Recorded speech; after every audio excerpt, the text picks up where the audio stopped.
নমস্কার, মহানগর টপে আপনাদের সকলকে স্বাগত জানাচ্ছি। আপনাদের সঙ্গে রয়েছে আমি স্বর্ণালী এবং আজ মহানগর টপে যে সমস্ত খবরে আমরা নজর রাখবো, প্রথমেই আমাদের নজর রাখতে হচ্ছে শিলিগুড়ির খবরে, যেখানে বহু প্রতীক্ষার অবসান ঘটিয়ে এবার সোমবার অর্থাৎ আগামীকাল মুখ্যমন্ত্রী শুভেন্দু অধিকারীর হাত ধরে একেবারে উদ্বোধন হতে পারে শিলিগুড়ির বর্ধমান রোড ফ্লাইওভারের। উদ্বোধনকে সামনে রেখে ইতিমধ্যেই জোর কদমে চলছে প্রশাসনিক প্রস্তুতি। উদ্বোধনের আগে রবিবার ওই ফ্লাইওভার পরিদর্শনে গেলেন শিলিগুড়ির পুলিশ কমিশনার সৈয়দ ওয়াকার রাজা। তার সাথে সেখানে উপস্থিত ছিলেন ডেপুটি পুলিশ কমিশনার ট্রাফিক কাজী শামসুদ্দিন আহমেদ, এসিপি সুবীর দত্ত, এসিপি রবিন থাপা, শিলিগুড়ি থানার আইসি সহ একাধিক পুলিশ আধিকারিকেরা। অর্থাৎ আগামীকাল বা সোমবার যথেষ্ট তাৎপর্যপূর্ণ দিন হতে চলেছে গোটা শিলিগুড়িবাসীর জন্য, কারণ প্রশাসনিক সূত্রেও আমরা যেমনটা খবর পাচ্ছি যে আগামীকাল অর্থাৎ সোমবার কলকাতা বিমানবন্দর থেকে একেবারে বাগডোগরা বিমানবন্দরে নামবেন মুখ্যমন্ত্রী শুভেন্দু অধিকারী। এরপর তিনি হেলিকপ্টারে পৌঁছবেন জলপাইগুড়ি। উত্তরবঙ্গ, বিশেষ করে উত্তর পূর্বের জনপ্রিয় জল্পেশ মন্দিরে পুজো দেবেন শুভেন্দু অধিকারী। শ্রাবণ মাসে জল্পেশ মন্দিরের নামে পুণ্যার্থীদের ঢল এবং বসে মেলাও, ফলে লোকের সমাগম ও শুভেন্দুর সফর ঘিরে একেবারে কড়া নিরাপত্তায় মুড়ে ফেলা হয়েছে মন্দির চত্বর। অন্যদিকে হ্যালিপ্যাড নির্মাণের শেষ মুহূর্তের প্রস্তুতিও চলছে। যে পথে মন্দিরে পৌঁছবেন মুখ্যমন্ত্রী, সেই পথে কিন্তু কড়া নজরদারি থাকছে প্রশাসনের। মুখ্যমন্ত্রীর উত্তরবঙ্গ সফর এবং মন্দিরে পুজো, এই দুই কর্মসূচিকে সুষ্ঠু করতে রবিবার দিনভর চলে প্রশাসনিক বৈঠক। এবং আমরা যেমনটা ছবি আপনাদের দেখাচ্ছি, জল্পেশ মন্দিরের ছবি দেখতেই পাচ্ছেন, যেহেতু শ্রাবণ মাস শুরু হয়ে গিয়েছে আমরা জানি, এবং আগামীকাল সোমবার এবং শ্রাবণ মাসের দ্বিতীয় সোমবারে জল্পেশ মন্দিরে যাবেন বাংলার মুখ্যমন্ত্রী শুভেন্দু অধিকারী। সেখানে তিনি শিবের মাথায় জল ঢালবেন এবং সেই মন্দিরে আমরা জানি যেভাবেই পুণ্যার্থীদের বা ভক্তদের ঢল উপচে পড়ে, আগামীকাল আরো ভক্তরা আসবেন শ্রাবণ মাসের সোমবার বলে। এবং তার পাশাপাশি মুখ্যমন্ত্রী যেহেতু আসছেন এবং সে কারণে কিন্তু প্রশাসনিক তৎপরতাও তুঙ্গে। আর তার পাশাপাশি আগামীকাল অর্থাৎ সোমবার কিন্তু ফ্লাইওভার পরিদর্শনে শিলিগুড়ির পুলিশ কমিশনাররা থাকবেন এবং সেখানে মুখ্যমন্ত্রী শুভেন্দু অধিকারীর হাত ধরেই ফ্লাইওভারের উদ্বোধন হতে চলেছে বলেও একটা জল্পনা শুরু হয়েছে। এবং সেক্ষেত্রে কিন্তু প্রশাসনিক তৎপরতা তুঙ্গে, এবং যে ছবি আপনারা দেখতে পাচ্ছেন যে ইতিমধ্যেই কিন্তু জোর নিরাপত্তা বলে রয়েছে গোটা শিলিগুড়ি শহর জুড়ে। এখানে কি দেখলেন, মানে কি হচ্ছে এখানে? কাজ হচ্ছে হেলিকপ্টার, মানে হেলিকপ্টার নামবে এখানে আর সেই কাজ চলছে। আচ্ছা, মানে কে আসবে এখানে? শুভেন্দু অধিকারী, আমাদের মুখ্যমন্ত্রী। আচ্ছা, মানে এই মেলার মাঠে আসবে, আসে জল্পেশ মন্দিরে যাবে, মানে এখানে হেলিকপ্টার নামানো হবে। আচ্ছা, কাজ কি জোর কদমে চলছে? হ্যাঁ, কাজ চলছে। আচ্ছা, আপনার বাড়ি কি এই এলাকায়? হ্যাঁ, এলাকায়। কালকে দেখতে যাবেন? হ্যাঁ, আমাদের মুখ্যমন্ত্রী দেখবো না কেন? যে আগামী 27 তারিখ সোমবার অর্থাৎ আগামীকাল পশ্চিমবঙ্গের জনপ্রিয় নেতা, জনদরদী নেতা এবং পশ্চিমবঙ্গের মাননীয় মুখ্যমন্ত্রী শুভেন্দু অধিকারী মহাশয় আমাদের জলপাইগুড়ির পূর্ণভূমিতে পদার্পণ করছেন। তার কালকে কয়েকটি সরকারি কার্যক্রম আছে এবং তার পাশাপাশি একটা দলীয় কার্যক্রম জলপেশের মেলার মাঠ, যে মুক্তমঞ্চ, সেই মুক্তমঞ্চে অনুষ্ঠিত হবে। আপনারা ইতিমধ্যেই জানেন একটা দুঃখজনক ঘটনা ঘটেছে সিকিমে প্রাকৃতিক কারণে, এবং সেই মৃত পরিবারদের সঙ্গে তিনি সেখানে মিলিত হবেন, কথা বলবেন। অর্থাৎ যেমনটা আপনারা শুনলেন যে জল্পেশ মন্দিরেও পুজো দেবেন এবং যে মেলা বসে সেখানেও কিন্তু অংশ নেওয়ার কথা শুভেন্দু অধিকারী। আর এই মুহূর্তে যে ছবি দেখাচ্ছি, মেলার মাঠে কিন্তু এভাবে ঘাস পরিষ্কার করা হচ্ছে এবং প্রস্তুতি কিন্তু তুঙ্গে। আমরা বিস্তারিত জানবো, আমাদের সঙ্গে সরাসরি শিলিগুড়ি থেকে যুক্ত হয়েছেন আমাদের প্রতিনিধি জয়দীপ বাগ। জয়দীপ বাগের কাছে যাবো। জয়দীপ, আমরা যেমনটা দেখতেই পারছি যে আগামীকাল অর্থাৎ সোমবার একেবারে বাংলার মুখ্যমন্ত্রী শুভেন্দু অধিকারী আসছেন শিলিগুড়িতে। একাধিক কর্মসূচি রয়েছে তার, সরকারি কর্মসূচিতেও তিনি অংশ নেবেন এবং তার পাশাপাশি তিনি জলপেশ মন্দিরেও যাচ্ছেন। এবং একই সঙ্গে যেটা সবচেয়ে গুরুত্বপূর্ণ বিষয়, যেখানে সিকিমের টানেল দুর্ঘটনা, সেই দুর্ঘটনার পর কিন্তু এবার যেমনটা শোনা যাচ্ছে যে যে পরিবার তাদের স্বজনহারাদের হারিয়েছেন তাদের সঙ্গেও দেখা করতে যেতে পারেন শুভেন্দু অধিকারী। আর কি কি আপডেট রয়েছে এই মুহূর্তে জানবো।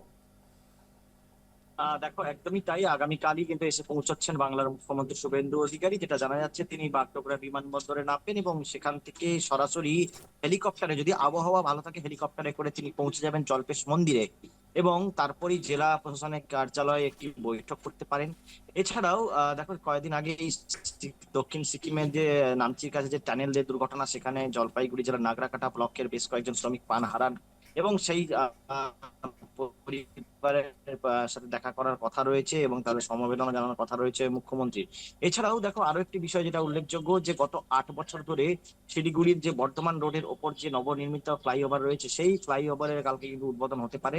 যেটা জানা যাচ্ছে বিকেল 4টে নাগাদ একটি অনুষ্ঠানের মধ্যে দিয়ে তিনি যখন ফিরবেন, ফেরার আগে শিলিগুড়ির এয়ারভিউ মোড়ে একটি অনুষ্ঠানের মধ্যে দিয়ে এই ফ্লাইওভারের উদ্বোধন তিনি করবেন।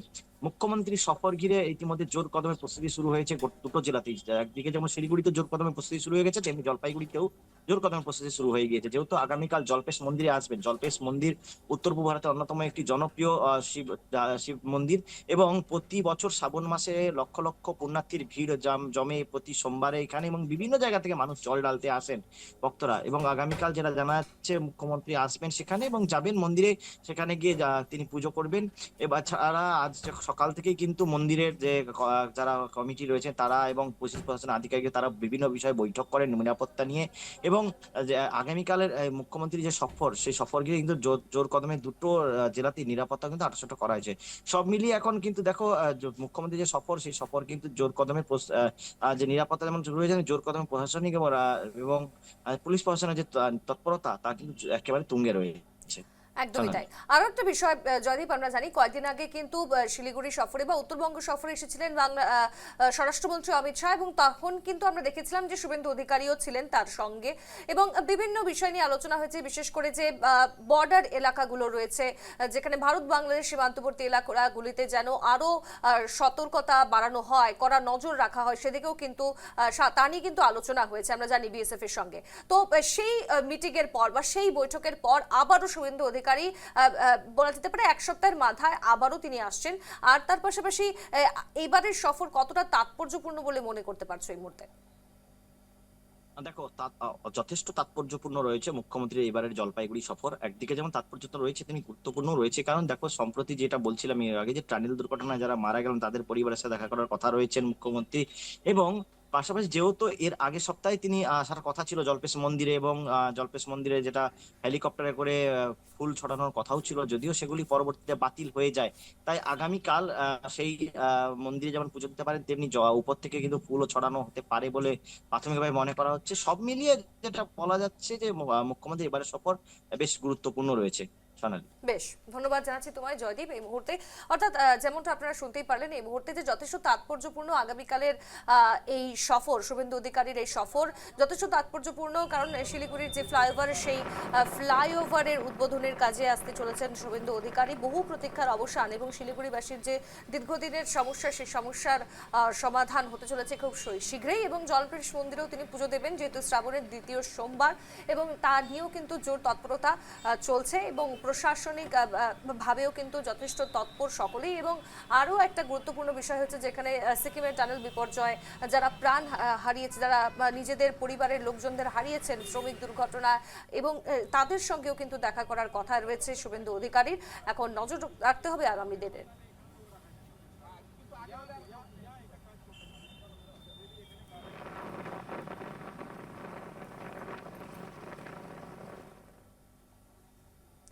শিলিগুড়ির পর মহানগর টপে এবার নজর রাখবো অসমের গুয়াহাটিতে, যেখানে গুয়াহাটির দীর্ঘদিনের যে কৃত্রিম জলাবদ্ধতা, সেই জলাবদ্ধতার সমস্যা সমাধানে এবার নয়া উদ্যোগ। জোর কদমে কাজ শুরু করেছে বিভিন্ন সরকারি বিভাগ। বর্ষাকালে শহরের বিভিন্ন এলাকায় জল জমে সাধারণ মানুষের দুর্ভোগ কমাতে নেওয়া হয়েছে একাধিক প্রকল্প। এরই অংশ হিসেবে মালিগাঁও এলাকায় প্রায় 1 মাসের জন্য একটি গুরুত্বপূর্ণ সড়ক বন্ধ রেখে জনপথ বিভাগ ড্রেনেজ ও সড়ক উন্নয়নের কাজ শুরু করেছে। অন্যদিকে কৃত্রিম জলাবদ্ধতার জন্য পরিচিত জোড়াবাট এলাকাতেও শুরু হয়েছে নিষ্কাশন ব্যবস্থার উন্নয়নের কাজ। প্রশাসনের আশা, এই প্রকল্পগুলি সম্পন্ন হলে ভবিষ্যতে বর্ষার সময় গুয়াহাটির কৃত্রিম জলাবদ্ধতার সমস্যা অনেকটাই নিয়ন্ত্রণে আসবে। অর্থাৎ একদিকে আমরা জানি যে এক পশলা বৃষ্টিতেই কিন্তু গুয়াহাটির বিভিন্ন প্রান্তে জল জমে যায়, এবং এই সমস্যা আজকের নয়, দীর্ঘদিনের। এবং বিশেষ করে গেল সপ্তাহের যে মুষলধারে বৃষ্টি, মেঘভাঙা বৃষ্টির ফলে আমরা দেখেছি যে গুয়াহাটির অনিলনগর, নবীনগর সহ বিভিন্ন এলাকা, একেবারে এখনো বেশ কিছু এলাকা কিন্তু জলের তলায় রয়েছে। আর যার জন্য কিন্তু এবার জোর কদমে বিভিন্ন কাজ শুরু করেছে সরকারি বিভাগ। মেইনবিলাক ভাঙি আছোঁ মানে পানী হয়তো কেটেল লগাম পানীটো ওপৰে যাব আৰু তাৰ কাৰণে মানে আৰু পানী নজমে ইয়াতে। চেষ্টা কৰিছোঁ তাৰ কাৰণে কিমানখিনি পাৰোঁ আৰু কিমান দিন লাগিব এইটো? আমি আমাৰ কাৰণে বন্ধ কৰিছোঁ ৰাস্তাটো আমাৰ হাতত লৈছোঁ আৰু ইয়াৰ পিছত আৰু ক'ত কৰিব? এতিয়া বৰ্তমান ইয়াতে কৰি আছোঁ আৰু ক'ত পানী হয় চাম আৰু মন্ত্ৰীও আহিছিলে, মন্ত্ৰীও চাইছিলে, মন্ত্ৰীয়ে নিৰ্দেশ দিছিলে। কোনে নিৰ্দেশ দিছিলে? আমাৰ চৰকাৰৰ পৰা দিছে, চৰকাৰৰ পৰা কৈছে জলপথ। আপনারা শুনলেন এই মুহূর্তে অর্থাৎ যেভাবে ব্যবস্থা করা হয়েছে জল নিষ্কাশনের জন্য যেন কোনোভাবেই জল জমে না যায় তার ব্যবস্থা নেওয়া হচ্ছে। আমরা বিস্তারিত জানবো। এবার সরাসরি যাব গুয়াহাটি থেকে রয়েছেন আমাদের প্রতিনিধি তন্ময় দে। এই মুহূর্তে তন্ময়, গুরুত্বপূর্ণ বিষয়, কারণ একদিকে আমরা দেখেছি যে কিছুক্ষণের বৃষ্টি, এক পশলা বৃষ্টিতেই কিন্তু গুয়াহাটি মহানগরের বিভিন্ন প্রান্তে একেবারে জল জমে যায় এবং সেই জলগুলি নিষ্কাশনের এতদিন কোনো ধরনের ব্যবস্থা ছিল না, যার জেরে এখনো পর্যন্ত বেশ কিছু এলাকা জলের তলায় রয়েছে এবং আমরা দেখেছি বিদ্যুৎ বিচ্ছিন্ন হয়ে থাকে। সমস্ত সমস্যার এবার সমাধানের জন্য নতুন একটি পদক্ষেপ নেওয়া হয়েছে, জানবো বিস্তারিত। দেখো সোনালী, সরকার প্রশাসন কিন্তু খুব গুরুত্ব সহকারে নিয়েছে, কারণ দেখো আমরা কয়েকদিন ধরে দেখছি গুয়াহাটিতে কিন্তু বৃষ্টি হওয়ার পর দেখা যাচ্ছে বিভিন্ন এলাকা, গুয়াহাটির বিভিন্ন এলাকা কিন্তু জলের তলায়। রুক্মিণীগাঁও আমি কাল দেখিয়েছিলাম, পরশুদিন দেখিয়েছিলাম, আর তারপরে সমান্তরালভাবে আমরা মালিগাঁও দেখিয়েছিলাম, আমরা জোরাবাট দেখিয়েছিলাম, বিভিন্ন এলাকা আমরা দেখিয়েছিলাম। কিন্তু দেখো বাজেট সেশনে কিন্তু জোরাবাটে 1.5 লক্ষ কোটি টাকা দেওয়ার পর দেখা যাচ্ছে যে গুয়াহাটির অন্যান্য স্থানেও কিন্তু যে জল নিষ্কাশন করার কাজ বা কিভাবে বৃষ্টির পরে যে কৃত্রিম বন্যা সেটা না হয় তার জন্য কিন্তু ইতিমধ্যে কাজ শুরু হয়ে গেছে। আমি প্রথমে তোমাকে দেখাচ্ছি, দেখো গুয়াহাটির মালিগাঁওর দিকে সেই কাজ শুরু হয়েছে। এটা একটা পথ, মালিগাঁও যে মেইন গুয়াহাটির মালিগাঁও চারালির যে ব্রিজের নিচে যে রাস্তাটা, সেই রাস্তাটা কিন্তু 1 মাসের জন্য বন্ধ করে দেওয়া হয়েছে। কারণ এখানে দেখো আজ আর যে কাজ দেখো নালা যে পরিষ্কার করা বা তোমার যে জল যেখানে জমে, কৃত্রিম বন্যা যেখানে বিশেষ করে হয়, সেই জায়গাটাই কিন্তু বিশেষ করে এখানে কাজ শুরু করা হয়েছে, যাতে পরবর্তী সময় বৃষ্টি হলে যাতে এই জায়গাগুলোতে যাতে জল না জমে, কারো যাতে অসুবিধা না হয় আর তেমন ধরনের কোনো দুর্ঘটনা যেরকম না ঘটে। দেখো স্বর্ণালী, কিছুদিন আগে আমরা দেখিয়েছিলাম একজন মহিলার মৃত্যু হয়েছিল, সেই মহিলার যে দেহ, সেই দেহ কিন্তু এই জায়গাটাই পাওয়া গেছিল। অর্থাৎ এখন দিকে কাজ শুরু হয়ে গেছে যাতে পরবর্তী সময় বৃষ্টি আসলে যাতে কোনো জল না জমে। আর শুধু মালিগাঁও না, দেখো বিভিন্ন প্রান্তে, গুয়াহাটির বিভিন্ন প্রান্তে সেই কাজ চলছে। জোরাবাটাও তোমার কাজ শুরু হয়ে গেছে। বিশেষ করে দেখো যে আর্টিফিশিয়াল পন্ড বলি, অর্থাৎ আর্টিফিশিয়াল পুকুর তৈরি করার জন্য ইতিমধ্যে আইআইটি গুয়াহাটির সাথে যারা গুয়াহাটি আইআইটির যারা বিশেষজ্ঞ আছে তাদের সাথে আলোচনা করার জন্য বা পরামর্শ নেওয়ার জন্য মুখ্যমন্ত্রী ইতিমধ্যে নির্দেশ দিয়েছে। আর তারপরেই কিন্তু মুখ্যমন্ত্রীর নির্দেশের পরেই কিন্তু তোমার আইআইটি গুয়াহাটির বিশেষজ্ঞদের সাথে কথা বলার কথা চলছে। আমি আরো একবার আমি কথা বলার চেষ্টা করব এখানে যারা আছেন, যারা কাজ করছেন পিডব্লিউডির যারা আছেন। দাদা, আপোনাৰ মই আহিছো লাইভ, আমাৰ লাইভত সকলোকে দেখুৱাম। এইটো কিমান মাহ আপোনালোকে সময় লৈছে? মোটামুটি এমাহ সময় লৈছোঁ। এমাহ। কি হ'ব, মেইনলি কি কৰিব? মেইনলি আমাৰ পানীতে বন্ধ হৈ থাকেতো, পানী যাব নোৱাৰে, তাৰ কাৰণে আমি এইবিলাক ভাঙি কেটেল বহাই আছোঁ, যাতে আমি ভৱিষ্যত চাফা কৰিব পাৰোঁ। কেটেল বহাই? কেটেল, লোহাৰ কেটেল বহাই চাফা কৰিবৰ কাৰণে। আচ্ছা। ভিতৰত বালি মাটি সোমাই থাকেতো, কিন্তু মাটি উঠাই ওলাব আৰু চাফা হয়, সেইকাৰণে ড্ৰাম টাইপত থাকিব, এইটো উঠাই ল'ব আকৌ চাফা কৰিব। চাফা কৰি তেতিয়া মানে আৰু জাম নহয় আৰু। দেখো সোনালী, একটা ক্যাটেল বসানো হবে, অর্থাৎ ড্রাম টাইপের বসানো হবে, যেখানে বালি বা নোংরা যেখানে জমা থাকে সেটাকে উঠিয়ে যেরকম পরিষ্কার করা যায়, তার জন্য কিন্তু এই ব্যবস্থাটা নেওয়া হয়েছে। দেখো বিভিন্ন সময় দেখা যায় যে নালা নর্দমাতে কিন্তু তোমার যে পাথর বা মাটি বা বালি যেগুলো জমে থাকে সেগুলোকে সরানো যায় না, তার জন্য কিন্তু জল ওভারফ্লো হয়ে রাস্তায় আসে। কিন্তু এখন একটা যে টেকনিক ইউজ করা হচ্ছে সেটা ক্যাটেল বসাবে, অর্থাৎ একটা ড্রাম টাইপের বসাবে, সেখানেই যে বালি মাটি যা আছে সেগুলো জমে থাকলে সেটাকে উঠিয়ে পরিষ্কার করা যাবে। অর্থাৎ এই যে পদ্ধতি, সেই পদ্ধতিতে এটা পাইলট প্রজেক্ট বলবো আমি তোমাকে, গুয়াহাটিতে পাইলট প্রজেক্ট শুরু করেছে। যদি এটা সাকসেস হয়ে যায় তাহলে কিন্তু গুয়াহাটির বিভিন্ন প্রান্তে তোমার এই ক্যাটেল বসিয়ে তোমার যে জল নিষ্কাশন বা কৃত্রিম বন্যার যে সমস্যা, সেই সমস্যার সমাধান করার এক চলবে। এই মুহূর্তে দেখো তুমি এখানে পিডব্লিউডি বিভাগের দিকে এইভাবে কাজ চলছে। আর এই রাস্তাটা তোমাকে আমি দেখাচ্ছি, আমি একবার রাস্তাটা দেখাই। ক্যামেরা পারসন দেবজিৎ বড় দেখাবে। এই রাস্তাটা সম্পূর্ণ 1 মাসের জন্য বন্ধ করে দেওয়া হয়েছে। অর্থাৎ এই রাস্তা দিয়ে বাস চলতো আগে, যানবাহন চলতো, কিন্তু এখন কিছু চলছে না, সে ব্রিজের উপর দিয়ে বাস যাচ্ছে গিয়ে। অর্থাৎ এই রাস্তাটাকে তোমার পুরোপুরি বন্ধ রাখা হয়েছে। আর এইটাই আমি তোমাকে বলবো যে গুয়াহাটি শহরে কিন্তু কাজ শুরু হয়ে গেছে। কৃত্রিম বন্যা রোধ করার জন্য যে পদ্ধতি সেগুলো কিন্তু শুরু করেছে। মুখ্যমন্ত্রীর নির্দেশ ছিল, দেখো ক্যাবিনেটে একটা ডিসিশন নেওয়া হয়েছিল। আমি তোমাকে বলেছি, দর্শকরাও জানে যে জোড়াবাটের জন্য 150 কোটি টাকার এক অনুমোদন দিয়েছে, যাতে গুয়াহাটির যে আসল জায়গাটা জোড়াবাট, মেঘালয়ের জল যেখানে নেমে আসে, পাহাড়ের জল নেমে আসে, জোড়াবাটের জলটাই কিন্তু গুয়াহাটির বিভিন্ন প্রান্তে ঢোকে। সেগুলো সমস্যা সমাধান করার জন্য কিন্তু সরকার প্রশাসন গুরুত্ব সহকারে নিয়েছে। আর তুমি দেখতেই পাচ্ছ আমার পিছনে এইভাবে কাজ চলছে। 1 মাসের জন্য হাতে সময় নেওয়া হয়েছে। প্রথম মালিগাঁওর দিকে শুরু হয়েছে, আস্তে ধীরে কিন্তু অনিলনগর, নবীননগর, তরুণনগর, রুক্মিণীগাঁও প্রত্যেকটা জায়গায় একদম। যাতে কৃত্রিম বন্যা যাতে না হয় বা কৃত্রিম বন্যাকে কিভাবে আটকাতে পারে সেই পদ্ধতিগুলো ব্যবহার করা হবে। প্রথমটা পাইলট প্রজেক্ট এখান থেকে শুরু হয়েছে। বেশ। এটা যদি সাকসেস হয়ে যায় স্বর্ণালী, তাহলে গুয়াহাটির বেশ। বিভিন্ন প্রান্তে কিন্তু এই পদ্ধতি ব্যবহার করা হবে। একেবারে, স্বর্ণালী। অর্থাৎ ধন্যবাদ জানাচ্ছি তোমায় তন্ময়। খুবই ভালো কাজ হচ্ছে এই মুহূর্তে। আমরা যেমনটা দেখলাম দর্শকদের, যেখানে আমরা জানি যে এক পশলা বৃষ্টিতেই গুয়াহাটির বিভিন্ন প্রান্তে জলাবদ্ধতার সৃষ্টি হয় এবং সেই জল নিষ্কাশনের কোন ধরনের ব্যবস্থা নেই। আমরা দীর্ঘদিন দেখেছি আবর্জনা নিষ্কাশন হোক বা নালায় যেভাবে জমে যায় বিভিন্ন আবর্জনা, তারও কিন্তু নিষ্কাশনের পদ্ধতি থাকে না। কিন্তু এখন এক একটি রাস্তায় এই ধরনের যে কাজ করা হচ্ছে, সেই কাজকে স্বাভাবিকভাবে সাধুবাদ জানাচ্ছে স্থানীয়রা। আস্তে আস্তে প্রত্যেকটি জায়গায় এই ধরনের কাজ চালানো হবে এবং আগামীতে যেন কোনোভাবেই আরো জলাবদ্ধতার সৃষ্টি না হয় তারই চেষ্টা করা হয়েছে সরকারের তরফ থেকে। ইতিমধ্যে আমরা জানি ক্যাবিনেটেও সিদ্ধান্ত নেওয়া হয়েছে যে গুয়াহাটিতে যেন কোনোভাবেই জলাবদ্ধতার সৃষ্টি না হয়, তার জন্য বিভিন্ন পদক্ষেপ নিতে শুরু করেছে এবং কাজও চলছে সরকারের তরফে।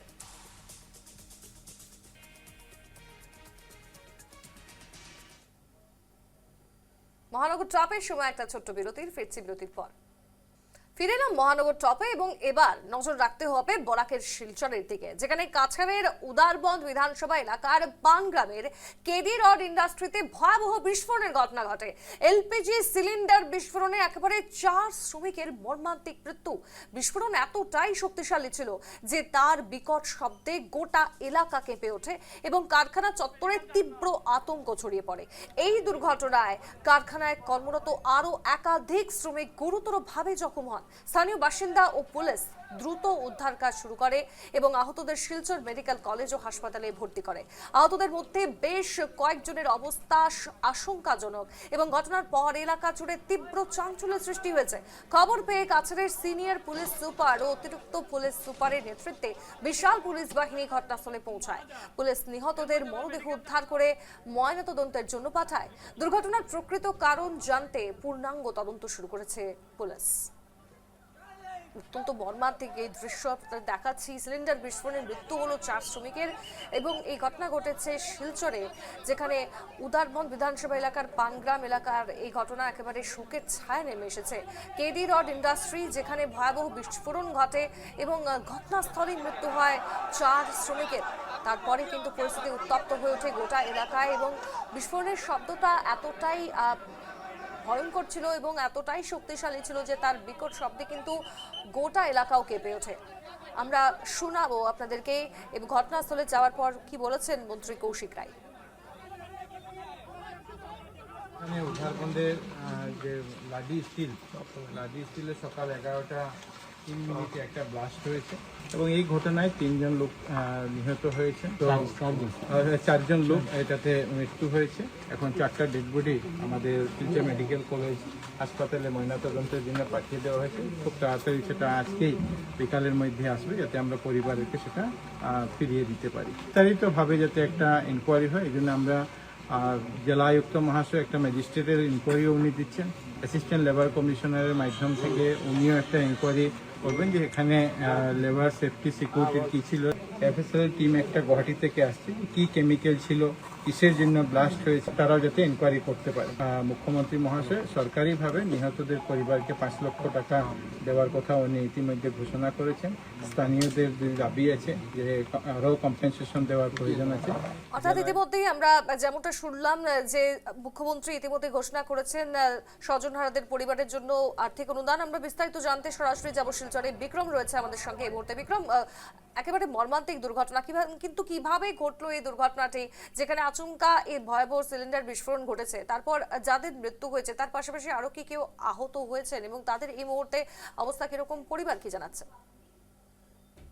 দেখো সোনালী, আজ রোববার দিন, আর আজ রোববার দিনে হঠাৎ করে যখন একটি ব্লাস্টের আওয়াজ শুনে পুরো এরিয়া কেঁপে ওঠে। এটা উধারবন বিধানসভা সমষ্টির অন্তর্গত পানগ্রাম যে এলাকা, ওখানে একটি নতুন করে রড ইন্ডাস্ট্রি করা হয়েছে, যেখানে অনেক শ্রমিকরা কাজ করতেন বা কাজ করেন। কেডি রড ইন্ডাস্ট্রি, ওখানে আজ 11টা, 10:30, 11টা নাগাদ হঠাৎ করে একটি ব্লাস্টের আওয়াজ শুনে মানুষ কিন্তু ভয় পান আর ছুটে যান। দেখেন এখানে ধোঁয়া উঠছে আর অনেক হাহাকার চিৎকার শুরু হয়েছে। তখনই মানুষ উদ্ধার কার্যের জন্য নেমে পড়েন, সাথে সাথে পুলিশকেও খবর দিন এবং ঘটনাস্থলে একটি উত্তপ্ত পরিস্থিতির সৃষ্টি হয়। যদিও কেননা অনেকজন নিজেদের ভাই, নিজের স্বামী, নিজের ছেলে এখানে হারিয়েছেন। আর কতজন ভেতরে আছেন সেটাও মনে ভয় ছিল, কারা কারা আহত হয়েছেন সেটাও ভয় ছিল, সেটা পুরো বিরাজ করছিল মানুষের মনে। যদিও গেটটাকে, মেইন গেট যেন ভিড় ভেতরে না ঢুকে, তার কারণে মেইন গেটকে বন্ধ করে দেওয়া হয় বা বিশাল বাহিনী পুলিশের ওখানে ছুটে যায়। Administration, district administration, police administration ওখানে ছুটে যান। এসএসপি উনার দল বল, সাথে এডিশনাল এসপি, ডিস্ট্রিক্ট কমিশনার সবাই ওখানে ছুটে যান। এখানে এরিয়ার মানুষরা থাকেন, মানুষকে শান্ত করার চেষ্টা করেন। তারপর এনডিআরএফ টিম আসে। ওখান থেকে স্বর্ণালী যারা নিহত হয়েছেন, 4 জন নিহত ব্যক্তিকে শিলচর মেডিকেল কলেজ হাসপাতালে পাঠানো হয় তাদের পোস্টমর্টমের জন্য, এবং ওদের সাথেই এই পুরো প্রক্রিয়ার মধ্যে টাইম লাগে। তারপর যারা আহত হয়েছেন তাদেরকে উদ্ধার করে শিলচর মেডিকেল কলেজ হাসপাতালে পাঠানো হয়েছে তাদের শারীরিক পরীক্ষা করার জন্য বা উন্নত মানের চিকিৎসার জন্য। মানুষের অনেকটা ক্ষোভ ছিল, কেননা ওদেরকে ঢুকতে দেওয়া হয়নি। দেখো, যখন কোনো ব্লাস্ট হয় বাইরের থেকে বোঝা যায় না। হ্যাঁ, মনের ভেতরে আমাদের সবার ভয় থাকে ব্লাস্ট হওয়ার পরে সিচুয়েশনটা কি আছে, ভেতরে আর কোনো শর্ট সার্কিটের কোনো চান্সেস আছে কিনা বা অন্য কোনো লিকেজ গ্যাস সিলিন্ডার আছে কিনা। কেননা এটি একটি অনেক বড় প্রশ্ন চিহ্ন লাগিয়েছে। এরকম কোম্পানি বা ইন্ডাস্ট্রি যদি কাজ করে থাকে, তারা সিকিউরিটি বা সেফটি মেজার্সে কি স্টেপ নিয়েছেন বা কি পদক্ষেপ নিয়েছেন। নিরাপত্তা নিয়ে প্রশ্ন উঠছে বিক্রম, এবং কিভাবে দুর্ঘটনা ঘটলো এখনো জানা যায়নি। আমরা আপডেট জানবো পরবর্তীতে আবারও তোমার কাছ থেকে। ধন্যবাদ তোমায় বিক্রম। অর্থাৎ যেমনটা আপনারা শুনলেন যে ইতিমধ্যে কিন্তু মুখ্যমন্ত্রী সাহায্যের ঘোষণা করেছেন যারা আহত বা নিহত হয়েছেন তাদের পরিবারের জন্য। তবে কিভাবে এই দুর্ঘটনাটি ঘটেছে, সেখানে যেহেতু এটি ইন্ডাস্ট্রির দাহ্য পদার্থ থাকায় কিন্তু আগুন দ্রুত ছড়িয়ে পড়ে, গোটা বিষয়টা নিয়ে কিন্তু তদন্ত শুরু হয়েছে। আমাদের নজর রাখতে হবে পরবর্তীতে।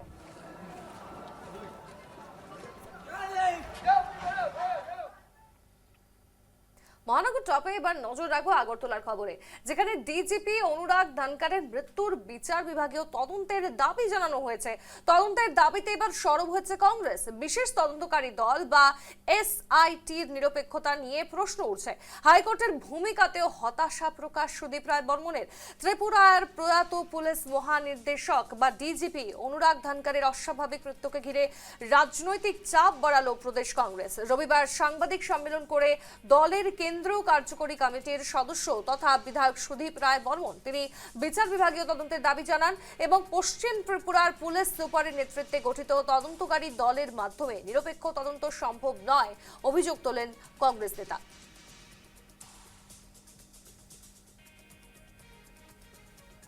বোধহয় চিফ মিনিস্টার চাইছে সেই জিনিসটাই করতে। We do not want it to make it a Congress CPM BJP issue. You are not a member of the BJP, nor of the Congress, nor of the CPIM. One of the topmost efficient, honest officers was found dead.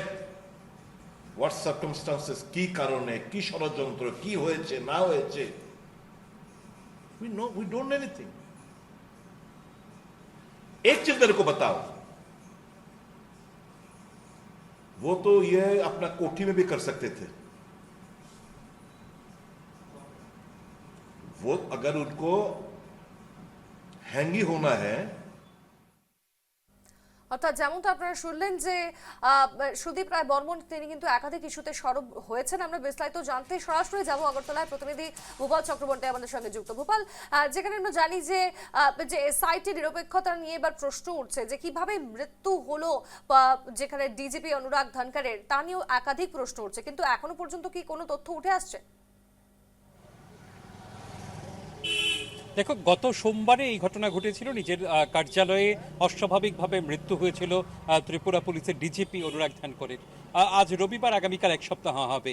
এরই মধ্যে রাজ্য সরকার একটা এসআইটির মতো গঠন করেছে, যেখানে এসপিকে প্রধান হিসেবে দায়িত্ব দেওয়া হয়েছে। এসপির নেতৃত্বে এই তদন্ত হবে। কিন্তু বিরোধীদের সিপিআইএম এবং কংগ্রেসের প্রথম থেকেই দাবি ছিল যে বিচার বিভাগীয় তদন্ত হোক। এই অবস্থায় রাজ্য সরকার যেহেতু এই বিচার বিভাগীয় তদন্তের দাবিকে কার্যত গ্রহণ করেনি, এই অবস্থায় আজকে সুদীপ রায় বর্মন সাংবাদিক সম্মেলন করে তিনি মূলত হাইকোর্টকেও কটাক্ষ করেছেন যে এই রকম একটা সংবেদনশীল মামলা হাইকোর্ট কেন স্বতঃপ্রণোদিতভাবে এই মামলা গ্রহণ করছে না পিআইএল হিসাবে, এবং সেই ক্ষেত্রে হাইকোর্টের ভূমিকাও হতাশাজনক বলে অভিযোগ করেছেন সুদীপ রায় বর্মন।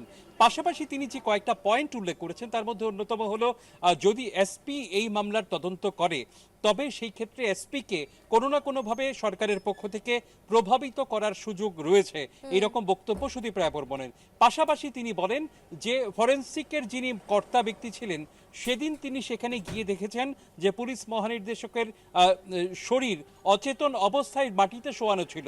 অন্যদিকে মুখ্যমন্ত্রী বলেছেন তার শরীর হ্যাঙ্গিং অবস্থায়, ঝোলানো অবস্থায় ছিল। এই দুইয়ের মধ্যে সামঞ্জস্য নেই বলে সিপিআইএমেরও বক্তব্য, কংগ্রেসেরও বক্তব্য।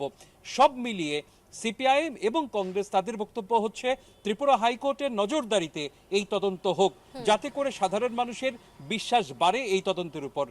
যদি এসপির নেতৃত্বে তদন্ত হয় তবে সেটা বিশ্বস্ত হবে না বলে কংগ্রেসের দাবি। যদিও মুখ্যমন্ত্রী কার্যত এটা উড়িয়ে দিয়েছেন এবং তিনি বলেছেন এই মৃত্যু নিয়ে রাজনীতি কোনোভাবেই গ্রহণযোগ্য নয়, এবং তিনি রাজনীতি হোক এটা এটা চাইছেন না তিনি। একদম ধন্যবাদ জানাচ্ছি তোমায়। এই মুহূর্তে ভোপাল, অর্থাৎ যেমনটা আপনারা শুনলেন যে যেখানে আদালতের উপর কিন্তু ভরসা রাখতে চাওয়া হচ্ছে, এবং ইতিমধ্যেই যেহেতু এখনো পর্যন্ত জানা যাচ্ছে না যে কিভাবে তার মৃত্যু হলো, সমস্তটাই কিন্তু তদন্তের আওতায়, এবং আগামীতে নিশ্চয়ই বেশি বেরিয়ে আসবে যে এসআইটি ইতিমধ্যেই যেহেতু তদন্ত করছে, যদিও তা নিয়ে সরব হয়েছে বিরোধীরা, যে কিন্তু তার উপরেও প্রশ্ন উঠছে একাধিক।